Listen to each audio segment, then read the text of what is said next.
take on 8th placed Haas. Haas Ferrari, brand new team. 8th place overall, 29 points for the season. We're getting quite a jump up in points here, 29 in total. Their best finish was 5th with Romain Grosjean in Bahrain. Yeah, an actual top 5 finish from the 8th ranked team in the field. Funny that. And they finished in the points on 5 separate occasions that season. All of them, ironically, from Romain Grosjean. Poor Esteban couldn't score a point to save his life. Or his career. Or his career, for that matter. 1 point scoring drive in 3 seasons. Oh, dear. But, King, you're the American. We'll cut to you first on this one. And now for our American correspondent. Yes. I mean, I guess I think the best way to sum this up was it all started so well. Yeah, they turned up early, and then they kind of just faded into the background. It's weird because like Gutierrez had 2 DNFs to start the year. I mean, one of them was the racing incident, Alonso crash at Australia that we all remember so well.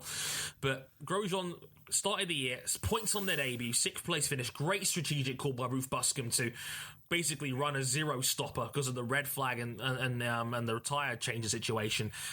Went one better in Bahrain by finishing 5th. Then China was awful. Then he got back in the points again for Russia by Grosjean finishing 8th. And then, it didn't get much. It was just midfield, middle of the road, kind of mediocre for Haas.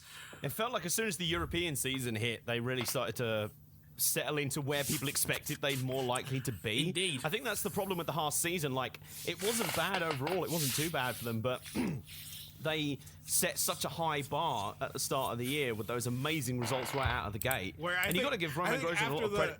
After the first race, Gene Haas said, "Yeah, we're probably going to score points every race," and that was a big mistake to say. Yeah, they set the bar far too high. And also, I think you just brought it up, Ruth Buscombe. Oh yeah, are we not giving her anywhere near enough credit? Because where did she then turn up? Who then improved a lot more across the season? Sauber. Exactly. So she could be down as probably one of the MVPs of the season in terms of she was there for 2 of the most important strategic calls of the entire year.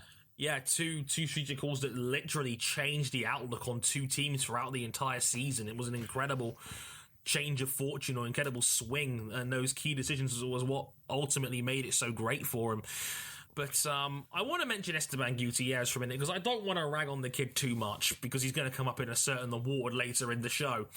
But I think he had a pretty good season, to be honest with you. I mean, he out-qualified Grosjean on numerous occasions. He out-raced Grosjean on many occasions. But, of course, Grosjean had all the point-scoring finishes, so, of course, Grosjean took all the credit for it. I mean, I think this is a classic case of points don't tell the whole story. Exactly. I think the results don't tell the story. Yeah, didn't Gutierrez have like 4 11th place finishes? 5. 5. He was 11th in Catalonia, 11th at Monaco, 11th in Austria, 11th in Germany, and 11th in Singapore.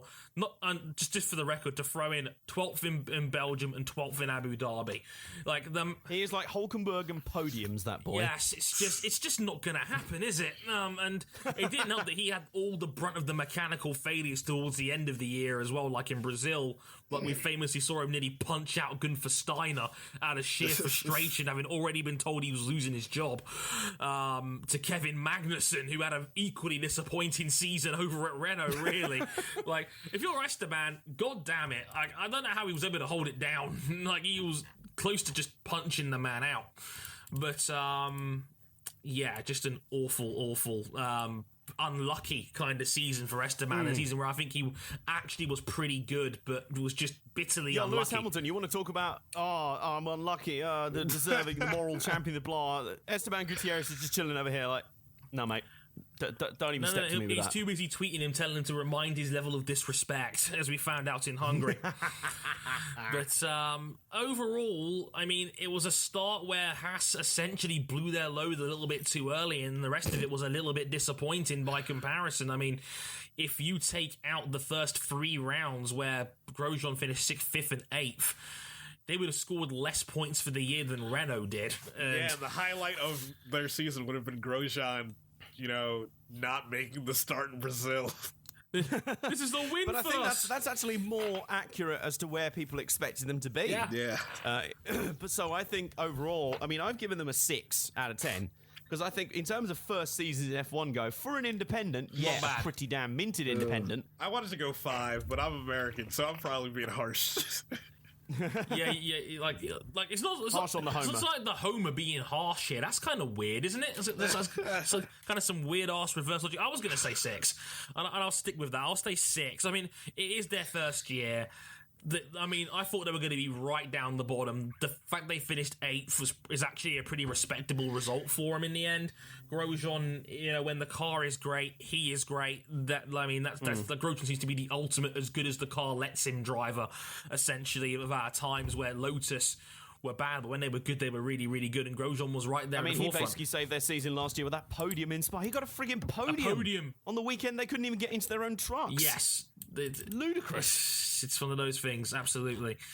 Couldn't agree more. But, without question, a decent to good season for Haas overall. I think they did a very solid job indeed with what they were given, and I'm going to be most curious to see how they build on that for next year. I'd say as a canvas to be painted on.